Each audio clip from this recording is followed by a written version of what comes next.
하는 제목 들고 말씀을 전하려고 다녔었습니다. 이사야서 9장 6절에는 다음과 같이 기록되어 있습니다. 제가 봉독하겠습니다. 이는 한 아기가 우리에게 낳고 한 아들을 우리에게 주신 바 되었는데 그 어깨에는 정사를 메었고 그 이름은 기묘자라 모사라 전능하신 하나님이라 영존하시는 아버지라 평강의 왕이라 할 것이니라. 아멘. 아멘. 기도드리겠습니다. 사랑의 하나님 아버지 감사합니다. 우리들의 죄를 위하여 이 땅에 오신 하나님 아버지, 이 땅에 독생자를 보내주신 예수 그리스도가 이 땅에 오셔서 저희들의 죄로 인해서 물과 피를 다 흘리시고 십자가에서 죽음을 당하시고 또 사흘 만에 다시 사셔서 우리들에게 다시 오마 약속하고 떠나가셨습니다. 주님, 언제면 오실지 저희들 손꼽아 기다리오니 어서 오시옵소서. 주님이시오. 저희들 날마다 주님 고대하며 주님 앞에 설 그날을 바라보고 있습니다. 주님, 이 땅에서 정말 저희들 살면서 이 땅이 험하고 이 땅이 사악하여 정말 세상에서 살기가 너무나 힘듭니다. 정말 세상과 동행할 때도 많지만 저희들 언제나와 같이 주님과 동행하는 삶을 살 수 있도록 손잡아 이끌어 주시옵고 저희들 언제나와 같이 주님 뜻 안에서 순종하고 충성하는 자들 다 될 수 있도록 하게 하여 주시옵소서. 더욱이 이 땅에 오셔서 저희들에게 정말 나누어 주신 그 사랑 깊이 간직하고 저희들도 오로지 주님이 뜻을 쫓아서 주님께서 이 땅에서 행하신 그 사랑으로 세상을 살아가게끔 하게 하여 주시옵소서. 오늘도 모든 것 주님 앞에 맡겨오며 예수 그리스도 이름 받들어 감사하며 기도드리옵나이다. 우리는 지금 이제 며칠 안 있으면 성탄절을 맞습니다. 사람들은 성탄절 하면 무엇을 선물 받을까? 응? 주님이 이 땅에 오셔서 행하신 그 모든 것은 안중에도 없고 성탄절이라는 그 이름이 이제는 세상 사람들에게는 한 가지 명절로 세상 명절로 되어서 이 성탄절 되면 무엇을 선물 받을까? 나는 또 누구한테 무엇을 선물할까? 이런 생각으로 정말 세월을 보내고 있습니다. 물론 선물은 좋습니다. 받는 것도 좋고 주는 것도 좋고 또 받는 것보다 주는 것이 더 좋지요. 정말 내가 그 선물을 받을 것 생각하면 상상해봐도 즐거운 일이 아닐 수 없습니다. 그렇지만 꼭 그 선물이 내 생활에 필요한 육신에 필요한 이런 선물이겠는가? 그것이 아니라고 생각합니다. 우리는 성탄절 하면 이 땅에 우리 죄를 위해서 오신 아기 예수님을 생각해야 됩니다. 네. 그런데 어떻습니까? 이 세상은 지금 뭐이랍니까? 성탄절을 성탄절이라 하지 말고 기독교 명절이라 해라고 이렇게 말하지 않습니까? 기독교가 무슨 명절입니까? 예? 우리가 성탄을 축하하는 것은 이 땅에 오셔서 우리 죄를 지시고 오신 정말 사시려고 오신 주님을 맞이하기 위한 이런 성탄이 아닙니까? 그런데 그 성탄을 함부로 기독교 명절? 이건 말도 안 되는 소리잖아요. 바로 그것을 누구 한두 사람이 입이 아니에요. 국가에서 그것을 제정한대. 이게 말되는 소리입니까? 예? 정말 이런 말을 하는 그 사람들도 하나님이 지음을 받은 사람들이고 그런데 정말 사람들이 이것을 몰라서 그래서 크리스마스 하면 아이들은 어떡하나 산타 할아버지한테 선물을 받는 날로 이렇게 생각합니다. 우리들이 마음에 정말 믿는 자들이나 안 믿는 자들이나 할 것 없이 정말 성탄을 예수님이 이 땅에 오셔서 오신 그날로 생각하는 사람들이 별반 없더라고요. 보니까. 그러니까 그날은 구세군도 그날은 종을 울리면서 구세군 모금을 모아서 사람들에게 주는 걸로 그렇게 하지. 정말 그날이 바로 우리 죄를 위해서 이 땅에 오신 아기 예수님이 이 땅에 오신 날이라는 것을 정말 알게 하는 이런 날로 되지 않고 날마다 그 이름은 사여지고 세상 명절로 둔갑하여 가더라 이겁니다. 옛날에는 정말 그래도 캐롤송 소리도 났고 가는 곳마다의 성탄 트리도 세워놨는데 지금 보면 성탄 트리도 없고 캐롤송 소리도 없어요. 캐롤송도 못 올리게 한대. 이게 말되는 소리입니까? 우리 정말 예수님은 이 땅에 오셔서 우리들에게 정말 그 누구도 줄 수 없는 육체를 안고 이 땅에 오셨습니다. 본문은 그리스도 즉 메시아를 통한 하나님의 구원 계획이 이스라엘뿐만 아니라 이방인을 포함한 전 인류의 구원 계획임을 알려주고 있습니다. 우리 그런데 그 예언에 걸맞는 인물을 구약 성경에는 찾기 참으로 어렵습니다. 그가 예언한 대로 이스라엘을 삼켰던 나라들은 다 멸망당했지만 이스라엘이 빼앗겼던 영토를 다 찾지는 못했습니다. 포로에서 귀환했지만 다윗이나 솔로몬 때와 같이 대번영을 이루지 못했고 이사야가 예언한 구원의 회복은 구약시대 지극히 일부만 이루어졌습니다. 또한 신약 성경의 저자들은 이사야의 예언이 예수님이 오심으로 성취되었다고 이렇게 보고 있습니다. 마태는 예수님이 갈릴리 사역에서 또 성취되었다고 이렇게 이야기를 합니다. 마태복음 4장 15절 16절에는 다음과 같이 기록되어 있습니다. 스불론 땅과 납달리 땅과 요단강 저편 해변길과 이방의 갈릴리여 흑암에 앉은 백성이 큰 빛을 보았고 사망의 땅과 그늘에 앉은 자들이 빛이 되었도다. 세례 요한의 아버지 사가랴는 성령의 충만함을 받아서 예언할 때 이사야서 9장 2절을 이렇게 인용했는데 9장 2절이 뭐입니까? 흑암에 행하던 백성이 큰 빛을 보고 사망의 그늘진 땅에 거하던 자에게 빛이 비추었도다. 이렇게 되어 있습니다. 우리 빛 하면 뭡니까? 우리가 예수님을 빛이라고 볼 수 있지 않아요. 그러니까 그 빛이 이 땅에 와서 온 세상을 환히 밝히셨다 이 소리입니다.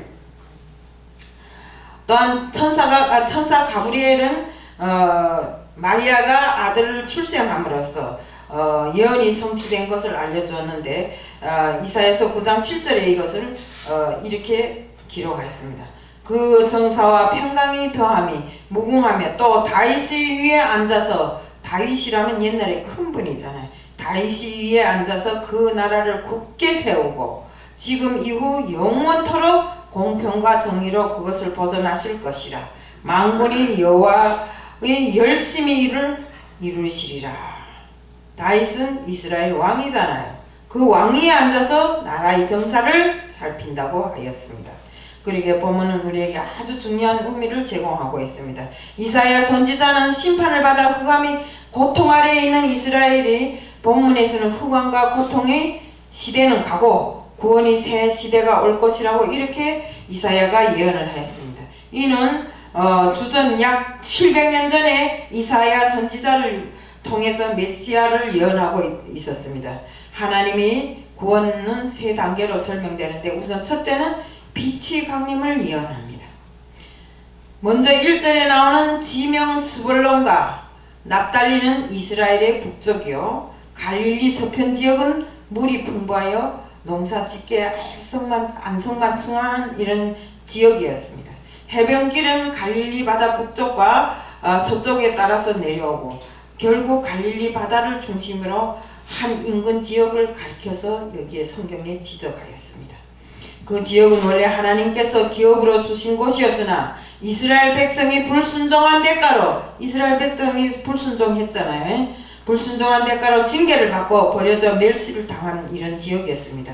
그런데 이 버려진 땅, 어둡고 소해진 사망이 그늘진 땅에 거주하던 자들이 하나님께서 구원의 빛을 비추신다고 이렇게 했습니다. 이 빛은 하나님의 영광스러운 인재 혹은 강림을 의미하는 소리입니다. 예수님으로 인하여 갈릴리에 하나님의 영광이 나타날 것이라고 합니다. 예수님은 갈릴리를 고향으로 삼으셨으며 그곳 사람들 중에서 사도들을 택하셨고 우리 예수님이 단지방 사람들 사도로 택한 게 아니잖아요. 데리고 다니는 12제자를 보면 다 갈릴리 사람들입니다.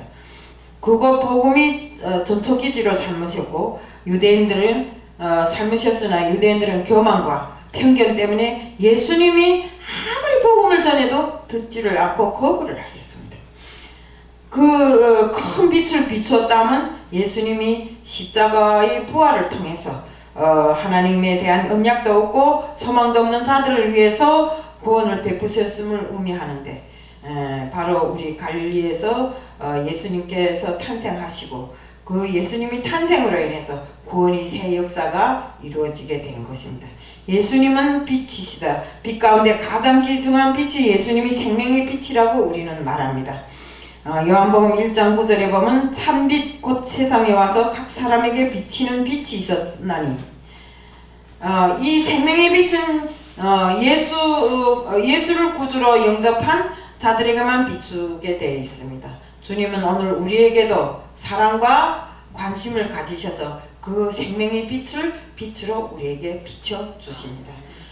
에베소서 5장 8절 9절에는 너희가 전에는 어둡더니 이제는 주 안에서 빛이라. 빛이 자네들처럼 행하라. 빛의 열매는 모두 착함과 의로움과 진실함이 있었느니라. 따라서 우리는 삶 속에 나타난 놀라운 이런 그 변화와 풍성한 열매를 인하여 예수 그리스도를 보여주는 빛이 자녀들이 되어야 하는 것입니다. 우리가 열매 맺지 않고 거저 날마다 입술로만 에어받치면 그것이 정말 주님을 위한 우리 그 빛을 받은 사람들이 자세가 아닌 것입니다. 아멘. 주님께서는 우리들에게 풍성한 열매로서 모든 것을 결정하라 했잖아요. 근데 우리는 입만 무성해가지고 열매는 하나도 없고, 그래서 여기 가나 풍성하게 저기 가나 풍성하게 입만 무성해갖고 나무 잎이만 무성해서 뭐랍니까? 열매가 없으면 그거는 우리가 과일을 맺는 나무라고 할 수가 없는 것입니다. 우리 정말 이 성경에 보면 열매에 대한 소리가 많잖아요. 그 모든 열매가 바로 예수 그리스도로 인해서 저희들이 예수 그리스도의 빛을 받아서 그 생명으로 인해서 맺어지는 것이 바로 그 열매인 것이 아닙니까? 우리 둘째로서는 우리가 회복된 하나님께 주님께서 이 땅에 오셔서 처음에는 빛이 강림을 예언하셨고, 두 번째는 회복된 즐거움을 예언했었습니다. 이사야는 새 시대의 즐거움을 추수 때 즐거움으로 비유했어요. 본문에 언급된 즐거움은 약속된 땅에서 누리는 대표적인 복으로서 하나님의 회복된 언약 관계에서 백성이 누리는 즐거움이라고 이렇게 표현했습니다.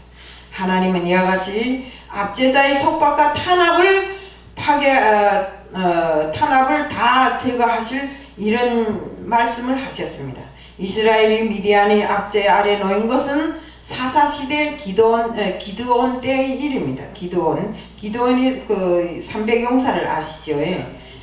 하나님은 단지 300명을 선출해서 군인을 뽑았고, 그들이 하는 일이란 게 단지 회포를 쳐들고 나팔을 부는 일밖에 한 것이 없습니다. 그런데 어쨌습니까? 하나님은 적군들이 스스로 혼란해갖고 막 자기네끼리 싸움하고 이러다가 결국은 서로 죽이고 패망하게 만들어버렸습니다. 이것은 하나님이 그들이 구원자이심을 드러낸 역사적인 사실이 한 가지입니다. 하나님은 이스라엘에서 전쟁을 그치게 하심으로써 압제자의 속박과 탄압에서 해방해 주시었습니다. 대적을 멸하시는 하나님의 역사 또한 예수 그리스도로 인해서 성취되게 됩니다. 예수님은 모든 통치와 모든 권세와 능력을 멸하시고 모든 원수를 그 발 아래에 두시고 심지어는 사망의 권세에서도 우리를 해결해 주시었습니다. 추수하는 자가 추수하며 즐거워하고 전쟁에서 승리한 자들이 전리품을 나누며 즐거워하는 것처럼 우리들도 세상을 살면서 정말 메시아의 오심을 그만큼이나 즐거워하고 축하해 주어야 하는 것입니다.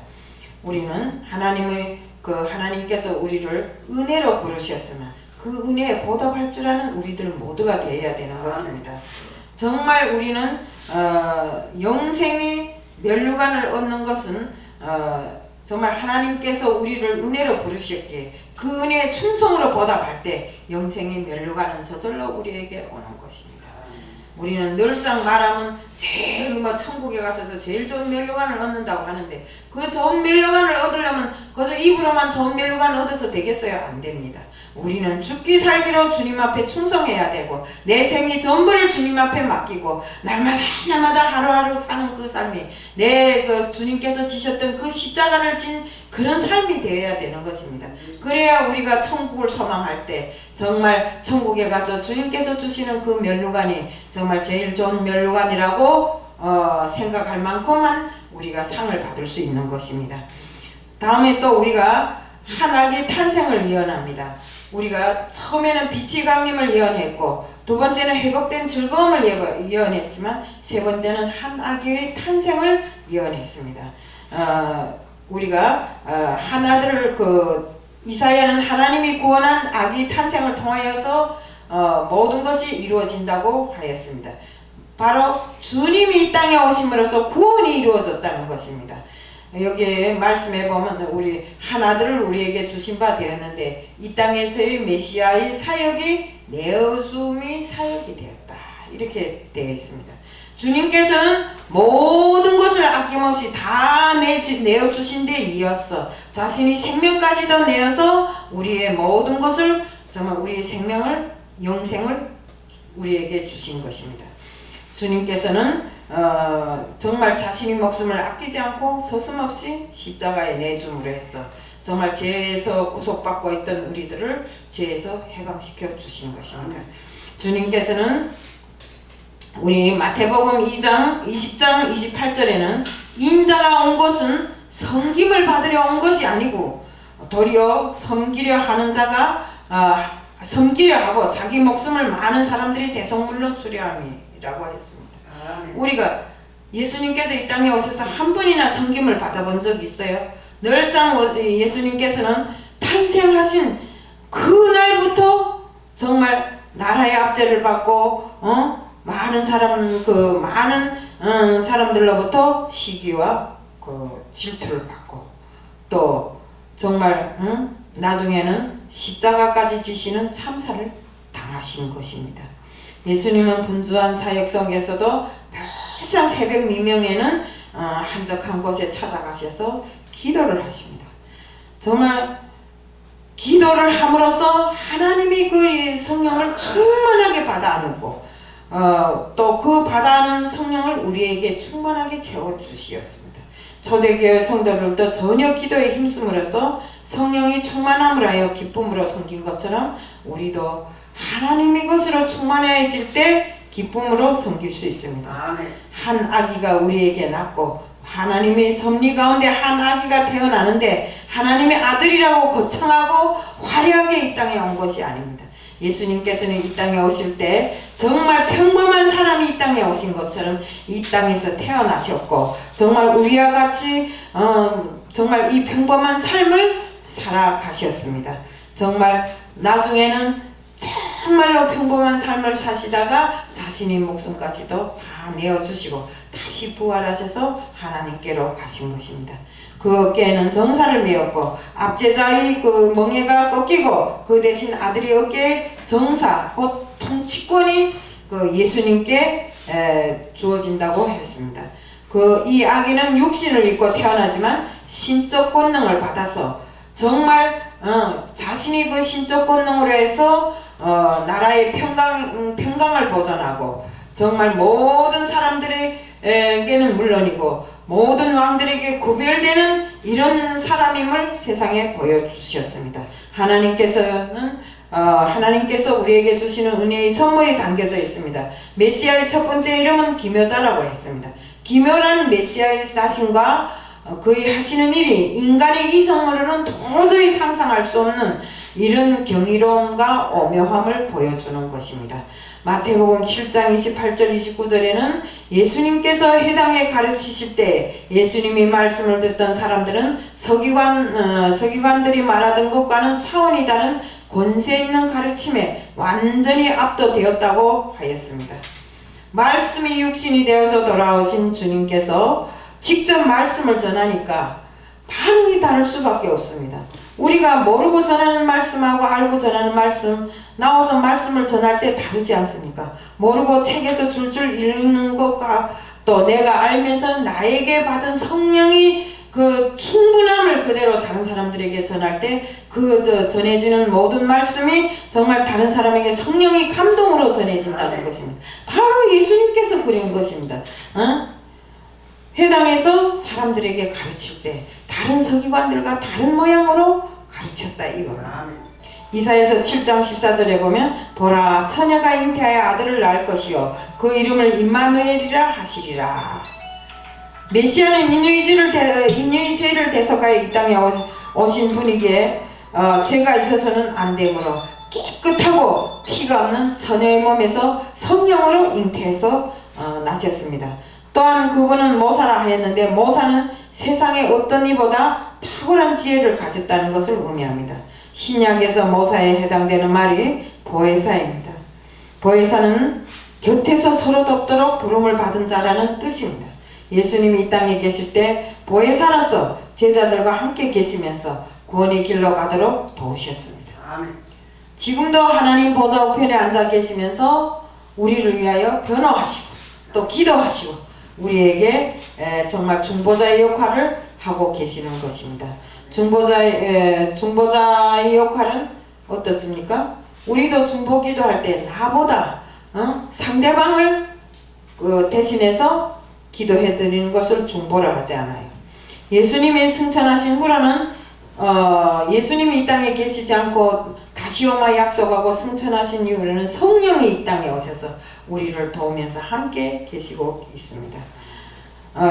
기모자 모사는 기모한 모사라는 한 단어에서 보기도 합니다. 예수님은 공자나 맹자 또 석가모니나 마음역과 같은 세상 사람들이 가장 위대하다고 하는 그들과는 근본이 다른 분이십니다. 왜? 그는 평범한 인간으로 이 땅에 오셔서 고운 모양도 없고 풍채도 없고 우리 보기에는 정말 흠모할 만한 데가 하나도 없고 아름다운 것이 없지만 그는 본질적으로 하나님이신 것입니다. 로마서 9장 5절에는 그리스도가 저에게 나셨으니 저는 만물 위에 계셔서 세세토록 찬양받으실 하나님이시니라. 영존하시는 아버지라는 표현은 그가 영원히 보호자로 임하실 것임을 의미합니다. 헬라어로 중생이란 것은 다시 태어난다는 의미도 있고 위로부터 난다는 의미도 있습니다. 우리 중생할 때는 어디서 많이 씁니까? 절간에서 많이 쓰지요. 이건 다시 태어난다는 소리입니다. 우리 절에서 보면 나서 어때 기다가 일어서서 걷다가 꼬부라져서 다시 죽어서 또 다시 난다고 하죠. 그 사람이. 그런 것을 말하는 것입니다. 우리 예수님을 믿고 구원받은 것은 하나님이 은혜로 되었다는 뜻이 있고 하나님으로부터 태어난 하나님이 자녀라는 이런 뜻이 있는 것입니다. 메시아를 평강의 왕으로 부르는 것은 그가 이 땅에 평화를 주기 위해서 오셨기 때문입니다. 그는 신적 지혜와 권능을 가지고 이 세상의 평화를 완성할 것이며 정의와 공의를 위해서 십자가에 달리셨습니다. 우리는 십자가를 통해서 제사함을 받고 하나님이 자녀가 된 후에는 경건의 훈련을 통하여서 자녀된 생활을 하려고 노력하고 그리스도 안에서 한 몸이 된 성도들과 한 몸을 이루기 위해서 노력해야 합니다. 우리가 교회 안에서 보면 서로 니뿔내뿔 하지 말고 서로 내가 하나님 믿음이 더 크니 네가 더 크니가 아니라 서로가 정말 이 땅에 오셔서 몸을 버리시고 우리들이 죄를 사하여 주시고 구원의 역사를 이룩하신 주님이 정말 우리에게 주신 그 말씀대로 이 교회 안에서 성도들이 한 몸이 되기 위해서 이렇게 노력해야 됩니다. 하나님은 우리를 사랑하셨기 때문에 약속대로 이 땅에 메시아를 보내주셨습니다. 정말 메시아는 이 땅에 오셔서 가슴 고통 속에 살다가 십자가에 달려서 죽으셨고 부활해서 3일 만에 다시 부활해서 정말 하늘로 승천하셨습니다. 승천하실 때 뭐라 했습니까? 가실 때 모습 그대로 다시 오신다 했죠. 네. 그러니까 우리는 날마다 우리가 다시 오실 예수님을 그때는 아기 예수님을 기다렸지만 우리는 다시 오실 예수님을 또 기다려야 됩니다. 우리 지금 정말 이 땅에 난국이 많아요. 코로나라는 정말 눈에 보이지도 않는 이 세균 때문에 많은 사람들이 고통 속에 헤매고 각 나라마다 진짜 나라마다 지금 걱정 속에 쌓여 있잖아요.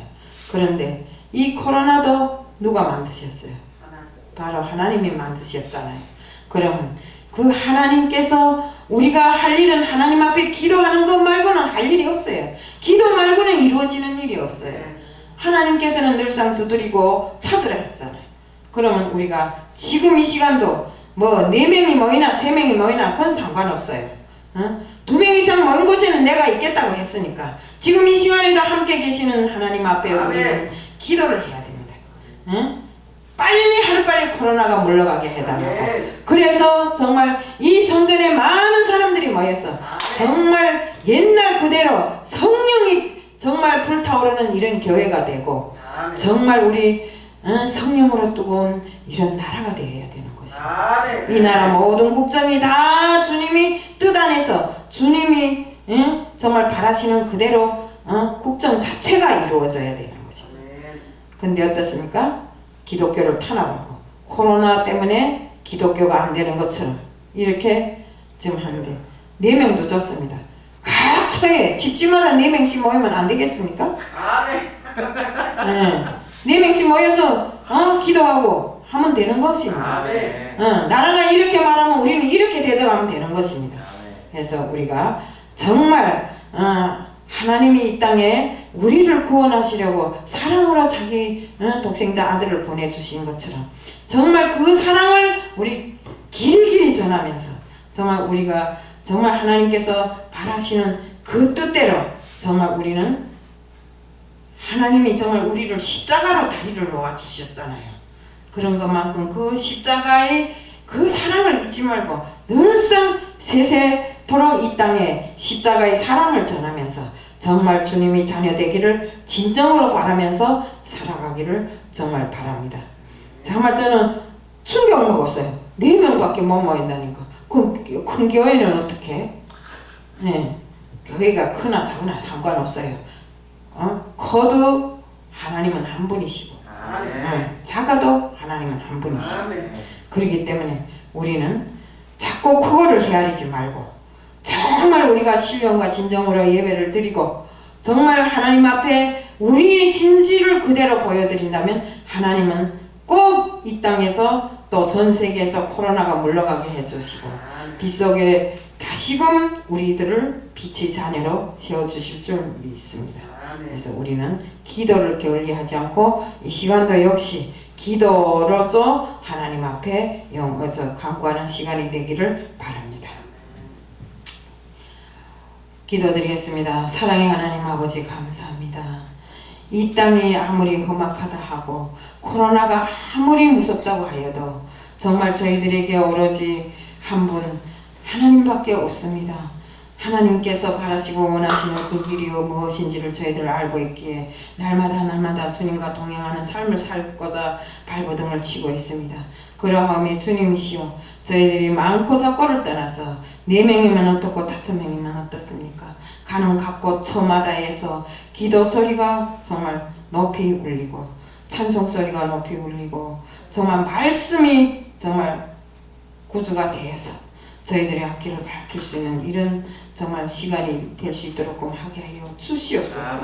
이 땅에 오셨던 예수님 다시 오시마 약속하고 떠나가신 예수님을 기다려 지금까지 정말 저희들 성령의 인도함으로 이렇게 살아가고 있사오니 성령이시오 저희들에게 정말 힘을 주시고 용기를 주시고 지혜가 부족할 때 지혜를 주시어서 이 험한 세상에서도 살아가기에 부족 없는 자들로 다 될 수 있게끔 하게 하여 주옵소서. 오늘도 주님 앞에 모든 걸 맡겨오며 예수 그리스도의 이름 받들어 감사하며 기도드리옵나이다.